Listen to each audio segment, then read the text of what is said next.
ये है दिल्ली दर्पण। आप सभी को नमस्कार। आज मैं 13 मई का दिल्ली का वैक्सीनेशन बुलेटिन आप सबसे साझा करूंगी। जैसा कि आपको पता है कि रोज़ हम दिल्ली सरकार का वैक्सीनेशन का क्या स्टेटस है, वैक्सीन की सप्लाई का क्या स्टेटस है, आपके सामने रखते हैं, क्योंकि दिल्ली सरकार की ये कोशिश है कि ज़्यादा से ज़्यादा लोगों को जल्द से जल्द वैक्सीनेट करवाया जाए, क्योंकि जो कोरोना महामारी है उससे बचने का ये एकमात्र तरीका है। तो कल यानी 12 मई को पूरी दिल्ली में 74,448 लोगों की वैक्सीनेशन हुई। ये रोज़ जितनी वैक्सीनेशंस होती हैं, तकरीबन 1.25 लाख वैक्सीनेशंस दिल्ली में हो रही हैं पिछले कई दिनों से, उससे कम है। इसलिए कम है क्योंकि वेंसडेज़ और फ्राइडेज़ को जो सारे हेल्थ सेंटर और डिस्पेंसरी हैं वहाँ पे कोविड वैक्सीन नहीं लगती है, बल्कि जो बच्चों का रूटीन इम्यूनाइजेशन होता है अलग अलग बीमारियों का, वो होता है। तो डिस्पेंसरीज़ में और जो छोटे हॉस्पिटल्स हैं, हेल्थ सेंटर्स हैं, जहाँ पे 45 प्लस की और फ्रंटलाइन वर्कर्स और हेल्थ केयर वर्कर्स की वैक्सीनेशन होती है, वहाँ पे वेंसडे होने की वजह से कल कम वैक्सीनेशन हुआ। तो टोटल कल वैक्सीनेशन हुआ 74,448, जिसमें से 18 to 44 के एज ग्रुप का वैक्सीनेशन, जो कि दिल्ली के गवर्नमेंट के स्कूल्स में चल रहा है, वो 50,294 लोगों का हुआ, और 45 प्लस फ्रंटलाइन वर्कर्स और हेल्थ केयर वर्कर्स का 24,154 लोगों को वैक्सीन की डोज मिली, जिसमें से तकरीबन 12,000 को पहली डोज मिली और तकरीबन 12,000 को दूसरी डोज मिली। आज के दिन में हमारे पास वैक्सीन की सप्लाई का क्या स्टेटस है?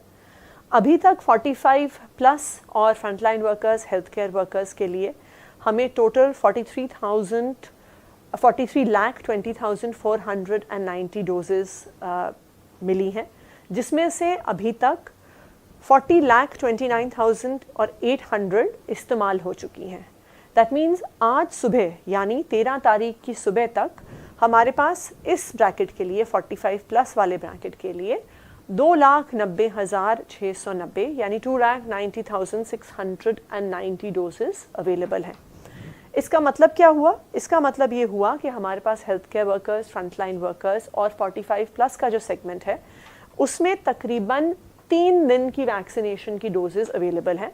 कोवैक्सीन की 3 दिन की डोजेस अवेलेबल हैं और कोविशील्ड की 2 दिन की और वैक्सीनेशन की डोजेस अवेलेबल हैं।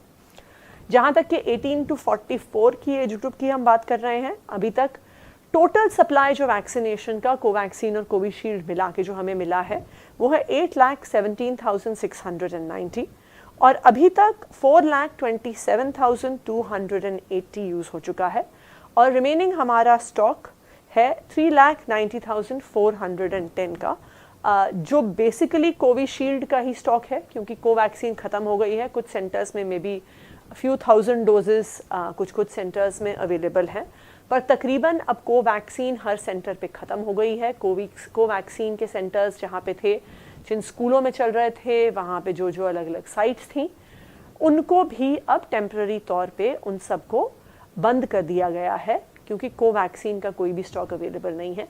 और जैसे कि कल डेप्यूटी सीएम मनीष सिसोदिया जी ने शेयर किया था, भारत बायोटेक ने भी अभी कोवैक्सीन की और सप्लाई देने से मना कर दिया है। तो इसलिए जिन सेंटर्स पे कोवैक्सीन की वैक्सीनेशन लग रहे थे, डोसेज एडमिनिस्टर हो रही थी, वो अभी तक अंटिल फर्दर नोटिस बंद ही रहेंगे। तो ये जो सप्लाई हमारे पास है वैक्सीन की, अगर हम जिस स्पीड पे वैक्सीनेशन हो रहा है दिल्ली में, अगर हम ये देखें तो 18 to 44 की एज ग्रुप के लिए अभी हमारे पास 8 दिन का कोविशील्ड का स्टॉक अवेलेबल है, और कोवैक्सीन का स्टॉक जैसे मैंने आपको बताया वो तो ख़त्म ही हो चुका है। तो 8 दिन तक कोविशील्ड की वैक्सीनेशन हमारे 96 स्कूल्स में करीब 350 जो उसमें सेंटर साइट स्कूल्स के अंदर चल रही हैं उसमें होगा।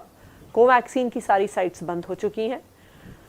हमारा केंद्र सरकार से ये अनुरोध है कि वो जल्द से जल्द दिल्ली के लोगों को वैक्सीन अवेलेबल करवाएं, क्योंकि अब दोनों कैटेगरीज, चाहे 45 प्लस की वैक्सीनेशन है, चाहे 18 to 44 ईयर्स की वैक्सीनेशन है, अब दिल्ली के पास बहुत ही लिमिटेड सप्लाई बची है।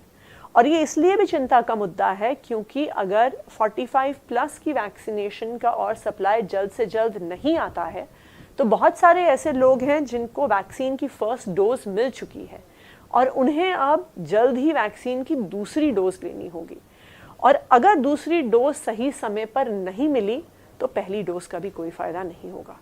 तो वंस अगेन हमारा सेंट्रल गवर्नमेंट से आग्रह है कि दिल्ली के लोगों को जल्द से जल्द लेटेस्ट खबरों के लिए सब्सक्राइब करें हमारा YouTube चैनल या फिर लॉग इन करें www.delhidarpantv.com। खबरों की कवरेज और विज्ञापनों के लिए संपर्क करें इस नंबर पर।